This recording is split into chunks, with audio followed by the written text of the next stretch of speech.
your man is trash, ladies, this is where you come in. Nearly 20% of persons reported with AIDS in Jamaica have none of these risk factors, and these persons, mainly women, are at risk through the sexual behavior of their partner.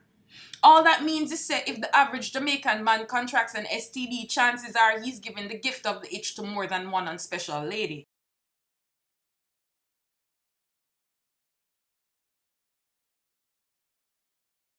Remember last week when I said this? The most heartbreaking nail in the coffin is that I've given up on having love and a family here because Jamaican men are some of the most disloyal, damaging men on this earth. I don't want to spend the rest of my life being humiliated by a man. Straight from the heavens, man dies, leaving two wives.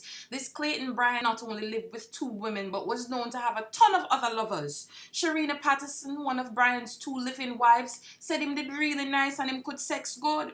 According to Shereena, him did move her in upon another woman who left shortly thereafter because it was too much stress, and then he moved in another woman on her. According to Shereena, they had matching tattoos.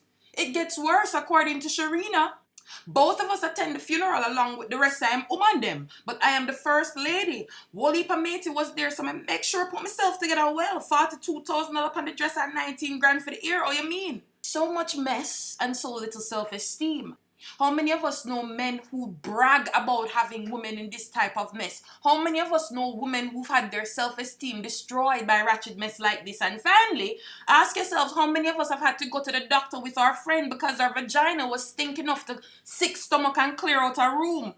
Or sat in the salon with these women who we all gossiped about as soon as them left with them odor. Because all I can think when I see things like this is about the STDs. See, somebody just nasty. And the reality is that males with multiple partners, as well as the sex workers who some of these males patronize, account for 60% or more of the STD spreadations among the heterosexual Jamaican nation. Dr. Figueroa used to be big chief of Epidemiology and AIDS at the Ministry of Health. You know what the man said? The man said that when we interview persons living with AIDS in Jamaica, what we find is that 80% of them report multiple sex partners. A quarter have participated in commercial sex. So if your man is trash, ladies, this is where you come in. Nearly 20% of persons reported with AIDS in Jamaica have none of these risk factors. And these persons, mainly women, are at risk through the sexual behavior of their partner.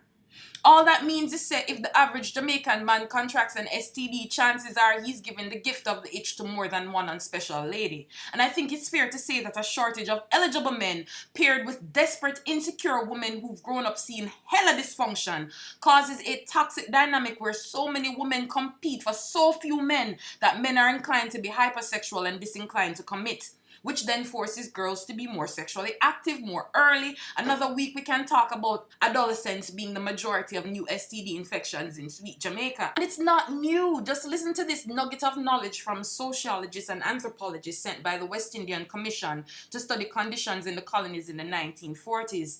The Moyne Commission, as it was called, was positive that the lack of proper family structure in the West Indies was responsible for poverty, high rates of child mortality, venereal disease, and general ill health that plagued the islands.